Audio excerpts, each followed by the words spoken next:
फिल्मी वाले present unknown. ये कहानी शुरू होती है मार्टिन से। मार्टिन जो कि एक वैज्ञानिक होता है और बर्लिन में आता है बायोटेक्नोलॉजी समिट में प्रेजेंटेशन देने के लिए अपनी वाइफ लीज के साथ। मार्टिन और उसकी वाइफ लीज एयरपोर्ट से होटल की ओर जाते हैं रूम पे रहने के लिए। तभी मार्टिन टैक्सी से उतरता है और लीज भी टैक्सी से उतरती है। तब मार्टिन लीज को बोलता है तुम रूम में जाओ, मैं सामान लेके आता हूँ। लीज होटल के अंदर चली जाती है और मार्टिन टैक्सी पर रहता है सामान उतारने के लिए। लीज रूम बुकिंग के लिए बोलती है लेकिन वहाँ पे कोई रूम अवेलेबल नहीं होता है, जबकि मार्टिन टैक्सी पर ही होता है और वहाँ उसको पता चलता है कि एक बैग तो वो एयरपोर्ट पर ही भूल गया है।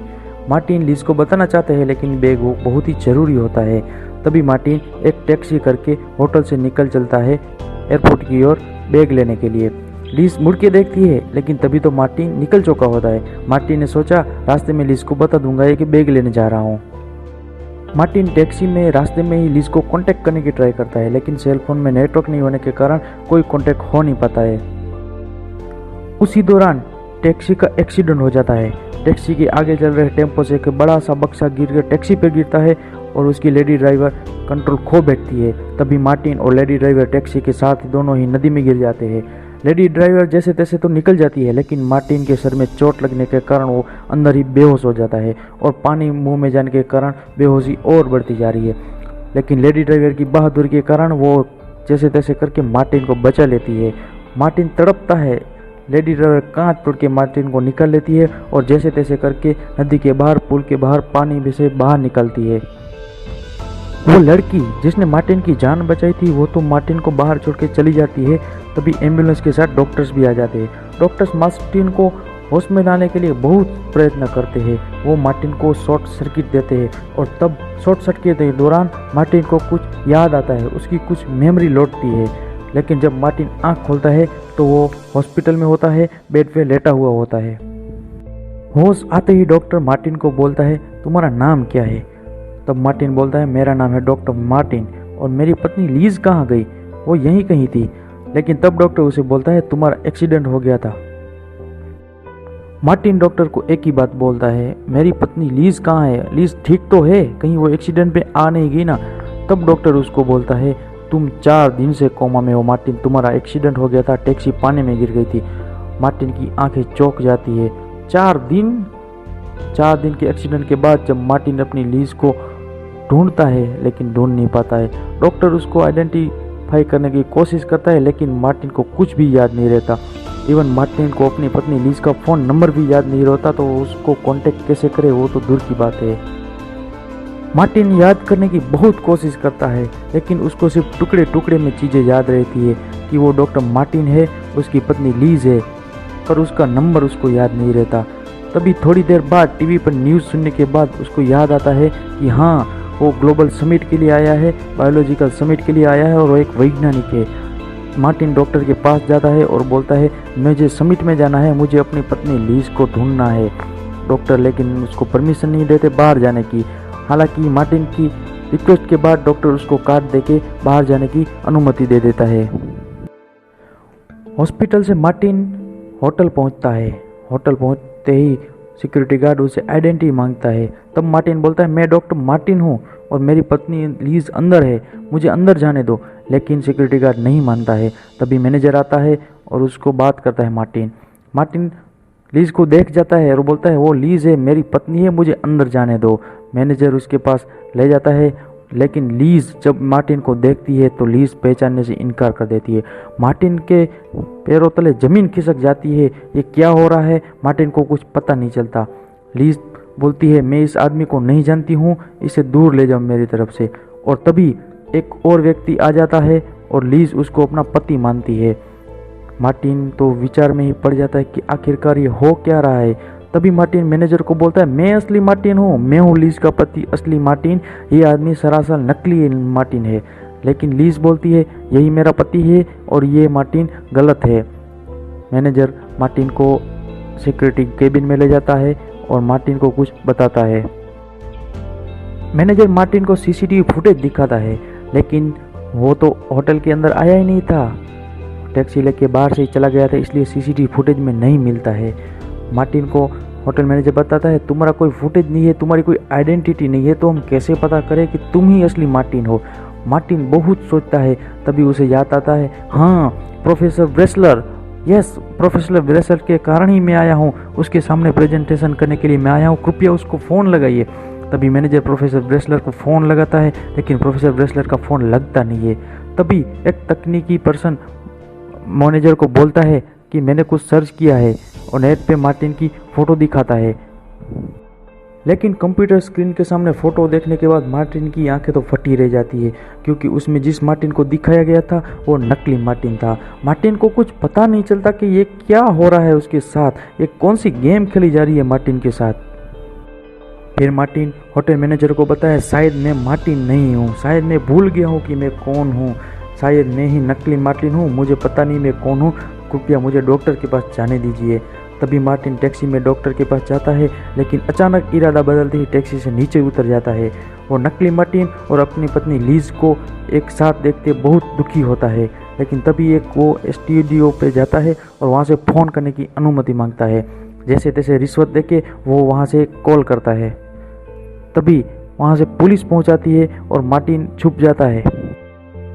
तभी मार्टिन वहाँ से प्रोफेसर रोडनी को कॉल करता है, जो उसके दोस्त होते हैं, लेकिन उसका फ़ोन बंद आता है। तो मार्टिन उसको मैसेज छोड़ देता है, मैं मार्टिन बोल रहा हूँ और मेरे साथ क्या हो रहा है मुझे कुछ पता नहीं चल रहा है, कृपया मेरी मदद कीजिए। तभी मार्टिन वहाँ से चलता है, लेकिन एक अजनबी व्यक्ति उसका पीछा करता है। तभी मार्टिन वहाँ से भागता है और वो आदमी भी उसके साथ पीछे पीछे भागता है। तभी मार्टिन अचानक ट्रेन में चढ़ जाता है और उस अजनबी आदमी से पीछा छुड़ा लेता है और मार्टिन अपनी जान बाल बाल बचा लेता है वहाँ से। ट्रेन में मार्टिन को बहुत सारी यादें आती है, लेकिन वो पता नहीं कर पाता कि आखिरकार वो कौन है और क्या क्या याद आता है। तभी वो उसको याद आता है 224422, ये नंबर क्या है और नंबर के पीछे का राज वो नहीं जानता है। उसको सिर्फ नंबर दिखाई दे रहे हैं जो उसके एक्सीडेंट के वक्त का था। वहाँ से मार्टिन एक व्यक्ति के पास जाता है ये पता करने के लिए कि वो लड़की कौन थी जिसने मार्टिन की जान बचाई थी, लेकिन वो व्यक्ति मार्टिन को मना कर देता है कि वो नहीं जानता है। उसको पैसे देने के बाद वो गीना के पास ले जाते हैं। गीना जिसका नाम था वो जिसने मार्टिन की जान बचाई थी। गीना एक रेस्टोरेंट में जॉब करती थी। मार्टिन वहाँ पहुँच जाता है, गीना उसको पहचान जाती है और मुंह मोड़ लेती है। तभी मार्टिन उसको बोलता है, मैं कौन हूँ, तुमने मुझे कहाँ से पिकअप किया था और मेरे एक्सीडेंट के दौरान क्या हुआ था मुझे बताओ प्लीज़, मेरी याददाश्त जा चुकी है। लेकिन गीना ये मामले में पढ़ना नहीं चाहती और साफ मना कर देती है। वहाँ से मार्टिन को निराशा ही मिलती है और मार्टिन आगे चल के लैब में पहुँचता है। लैब में मार्टिन प्रोफेसर ब्रेसलर से मिलता है, जिसके लिए वो जर्मन आया था। मार्टिन जैसे ही अंदर जाता है तो देखता है नकली मार्टिन भी प्रोफेसर ब्रेसलर के पास खड़ा है। मार्टिन वहाँ से चौंक जाता है और बताने की कोशिश करता है, प्रोफेसर ब्रेसलर मैं ही असली मार्टिन हूँ, कुछ आपके लिए आया था, ये नकली है। लेकिन नकली मार्टिन के पास सब सबूत होते हैं, सब आइडेंटिटी होते हैं मार्टिन नाम की, लेकिन असली मार्टिन के पास कुछ नाम नहीं होता, कुछ आइडेंटिटी नहीं होती। इसलिए प्रोफेसर ब्रेसलर उसको पहचानते नहीं और सिक्योरिटी गार्ड उसको घसीट के हॉस्पिटल में डाल देते हैं। हॉस्पिटल में मार्टिन जब बेड पे सोया हुआ होता है तो एक अजनबी शख्स उसके कमरे में घुस आता है और मार्टिन को मारने के लिए वो जहर का इंजेक्शन बोतल में डाल देता है। मार्टिन को ये भनक लग जाती है। तभी वहाँ की नर्स उस अजनबी आदमी को रोकने की प्रयत्न करती है, लेकिन वो नर्स को मार देता है। तभी तो मार्टिन को पूरा यकीन हो जाता है कि ये आदमी मार्टिन का कत्ल करने के लिए आया है। मार्टिन वहाँ से जैसे तैसे थोड़ी थोड़ी फाइट करके निकल जाता है और वहाँ से बच लेता है। मार्टिन लीज को फ़ोन लगाता है, लेकिन नकली मार्टिन फ़ोन उठाता है। ये सुन के ही मार्टिन बिना बोले ही फ़ोन रख देता है। हॉस्पिटल में नर्स ने मार्टिन को एक एड्रेस दिया होता है जो कि जर्गन का था।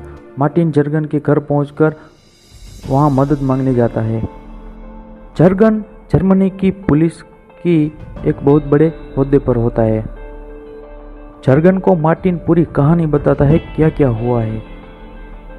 मार्टिन बताता है एक बार तो उसे विश्वास ही हो गया था कि वो पागल है, लेकिन जब अजनबी आदमी ने नर्स की हत्या कर दी तब मार्टिन को यकीन हो गया कि वो उसकी हत्या करवाने चाहते हैं और उन लोगों का प्लान कुछ बड़ा है।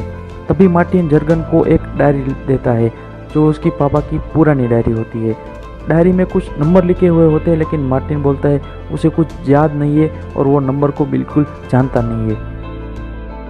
मार्टिन जर्गन को बताता है नकली मार्टिन के पास सारी आइडेंटिटी, फोटोग्राफ और सारी डिग्री है जो कि मेरी है, असली मार्टिन की है।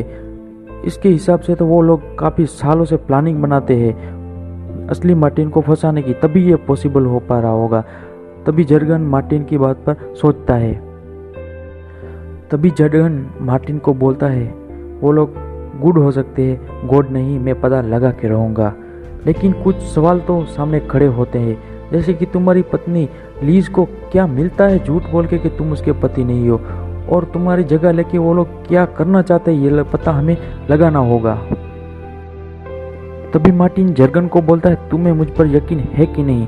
जर्गन बोलता है मुझे तुम पर यकीन है और मैं तेरे लिए पता लगा के रहूँगा, लेकिन इस काम के लिए मैं तुमसे पैसे जरूर लूँगा।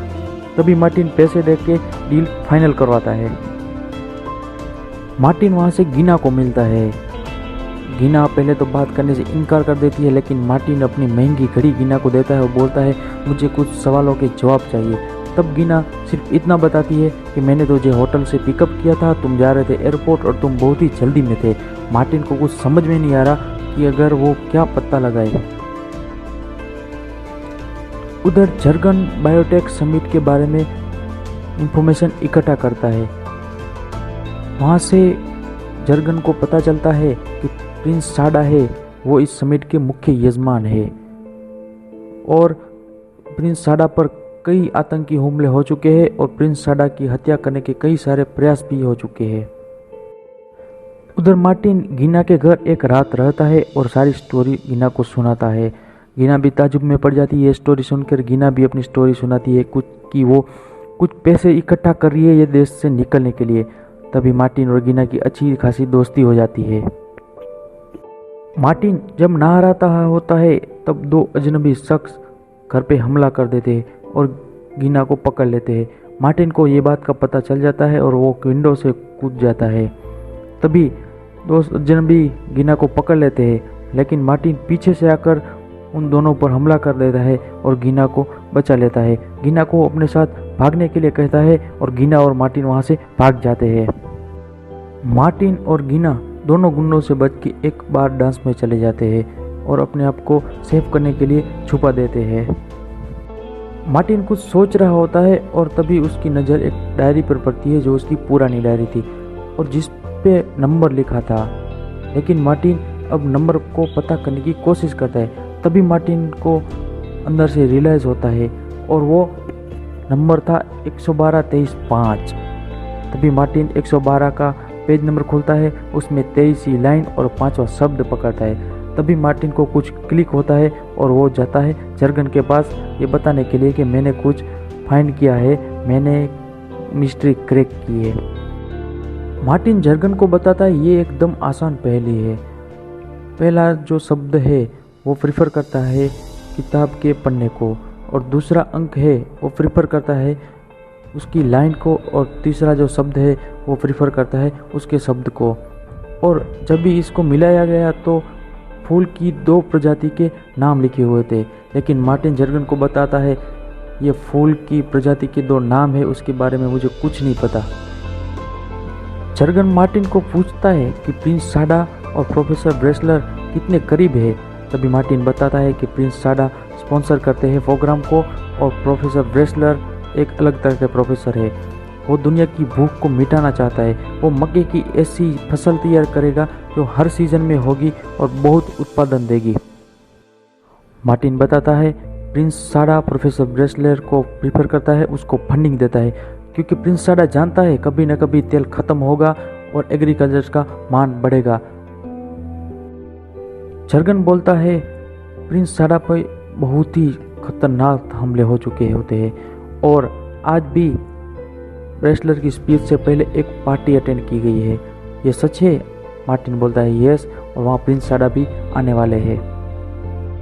जर्गन बोलता है ये बहुत ही अच्छा मौका होगा हमारे लिए तुम्हें तुम साबित करने का, यानी कि असली मार्टिन को असली मार्टिन साबित करने का। मार्टिन गीना को बोलता है मुझे लीज को ढूंढना होगा और तुम्हें मेरी मदद करनी होगी। तभी मार्टिन और गीना लीज को ढूंढने के लिए जाते हैं।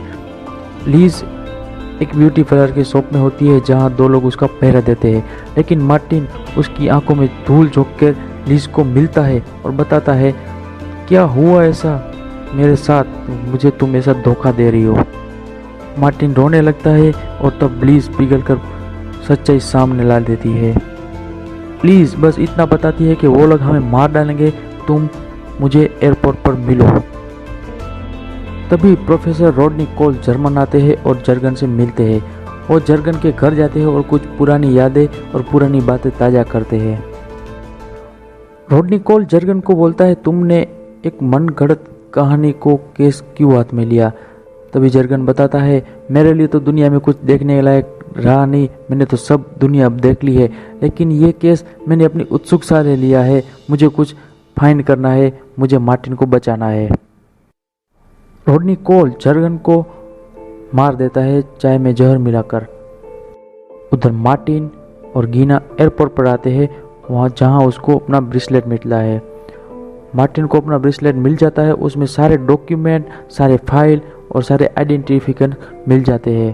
मार्टिन बहुत ही खुश होता है कि उसको अपने सारे डॉक्यूमेंट मिल गए, उसको अपनी पहचान मिल गई। तभी गीना बोलती है अब तो तुम्हारी पहचान मिल गई, अब मेरी ज़रूरत नहीं है, अब मैं जा रही हूँ। तभी मार्टिन के पास रॉडनी कोल आता है और बोलता है तुम मेरे साथ 15 साल से काम कर रहे हो, हम दोनों दोस्त थे। और बातों बातों में रॉडनी कोल का आदमी मार्टिन को शॉर्ट सर्किट देके बेहोश कर देता है। ये गीना देख जाती है और मार्टिन को बचाने के लिए पीछे जाती है।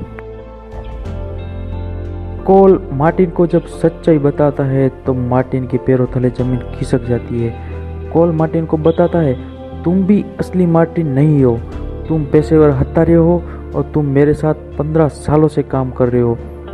मैं तुम्हें कॉन्ट्रैक्ट देता हूँ हत्या करने का, तुम एक हत्यारे हो। कोल बताता है कि तुमने मार्टिन का सिर्फ जीवन जिया है, ये एक काल्पनिक है, तुम असली नहीं हो, तुम मेरे हत्यारे हो और हमें हत्या करनी है। लेकिन कोल ये भी बोलता है लेकिन पर अब मुझे तुझे मारना होगा और इसके अलावा कोई रास्ता नहीं है मार्टिन। रॉड और उसका आदमी मार्टिन को मारने के प्रयास करता है, लेकिन तभी वहाँ से गीना आती है और रॉड को मार डालती है गाड़ी से कुचलकर और मार्टिन को बचा लेती है। मार्टिन अपने डॉक्यूमेंट फिर से ध्यान से देखता है तो पाता है उसके कई तरह के पासपोर्ट है, अलग अलग नाम से आईडी है और तब उसे कुछ मेमोरी याद आती है। फिर मार्टिन को याद आ जाता है कि वो एक हत्यारा है और प्रिंस साडा की हत्या करने के लिए उसने एक बॉम्ब फिट किया गया है और वो बॉम्ब आज फंक्शन में फटने वाला होता है। फंक्शन स्टार्ट हो जाता है, प्रिंस साडा भी पहुंच जाता है। तभी मार्टिन और गीना उसी फंक्शन में पहुंच जाते हैं बॉम्ब को डिफ्यूज़ करने के लिए और प्रिंस साडा की जान बचाने के लिए। फंक्शन में प्रोफेसर ब्रेसलर भी पहुंचते हैं, लेकिन लीज प्रोफेसर ब्रेसलर के लैपटॉप में चालाकी से चिप इंसर्ट कर देती है। लीज बॉम्ब को एक्टिव कर देती है पासवर्ड डाल के 2 फूलों के नाम, और मार्टिन सिक्योरिटी के हाथों पकड़ा जाता है। मार्टिन चिल्लाता है और बोलता है यहाँ पे बम फटने वाला होता है, तुम मुझे छोड़ दो, यहाँ बम फटेगा। लेकिन सिक्योरिटी कुछ छोड़ नहीं रहे होते। मार्टिन ने पहचान दिखाई, उसके बाद सिक्योरिटी उसको छोड़ देती है और हाई अलर्ट कर देती है। प्रिंस साडा वहाँ से निकल जाते हैं, खतरा की घंटी बज जाती है। मार्टिन को पता चल जाता है कि दोनों फूलों के नाम डॉक्टर ब्रेसलर की दोनों बेटियों के नाम पर थे और वही थे बॉम्ब के पासवर्ड। तभी मार्टिन को पता चलता है कि डॉक्टर ब्रेसलर एक अलग किस्म का मक्के का पौधा इजाद करने वाले होते हैं और अगर वो रिसर्च तक पहुंच गए तो बहुत सी कंपनियां डूब जाएगी। इसलिए प्लान था डॉक्टर ब्रेसलर को मारने का, ना कि प्रिंस साडा को मारने का। बॉम्ब ब्लास्ट हो जाता है जिसमें लीजा की मौत हो जाती है। हालांकि मार्टिन प्रोफेसर ब्रेसलर को और प्रिंस को बचाने में कामयाब हो जाता है। प्रोफेसर ब्रेसलर भी मक्के का एक ऐसा पौधा इजाद करते हैं जिससे दुनिया की भूखमरी खत्म हो जाती है और काफ़ी सारा मुनाफा किसानों को मिलता है। इस स्टोरी के साथ इस कहानी का दी एंड होता है।